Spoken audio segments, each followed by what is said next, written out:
Hello বন্ধুরা, তোমরা সবাই কেমন আছো? আশা করছি সবাই খুব ভালো আছো। আজ হলো শ্রাবণ মাসের ৩য় সোমবার। আমি কিভাবে শিব পুজো করি সেটাই আমি তোমাদের সাথে শেয়ার করব। এই রুদ্রাক্ষটা দেখছো, এটা আজকে আমি মহাদেবকে পরিয়ে দেব। প্রথমে ফলগুলো ভালো করে ধুয়ে নিলাম। ফুলগুলো আমি সুন্দর করে মালা গাঁথবো। এর আগের সপ্তাহগুলো আমি কিন্তু মালা কিনেই মহাদেবকে পরিয়েছিলাম। আর এইগুলো কিন্তু আমাদের গাছের ফুল। এবার আলপনাটা আমি দিয়ে দিলাম, ভালো করে পারি না, যেমন পারি তেমন দিলাম।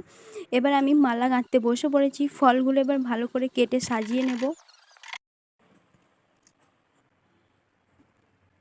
আর ফলগুলো কিন্তু আমি কেটে বা সুন্দর করে সাজিয়ে নিয়েছি। আর এখানে দেখো রুদ্রাক্ষটা আমি গঙ্গা জল দিয়ে একটু ধুয়ে নিয়েছি। আর এখানে আছে হচ্ছে ঘি, মধু। আর এদিকে আমার মালাগুলো গাঁথা কমপ্লিট হয়ে গেছে। আর মহাদেবের পুজো যেটা ছাড়া অসম্পূর্ণ, সেই দুধ আমি লাস্টে নিলাম। মহাদেবকে মহাদেবের সিংহাসনে বসিয়ে দিলাম। এবার মহাদেবকে আমি ঘি, মধু দিয়ে স্নান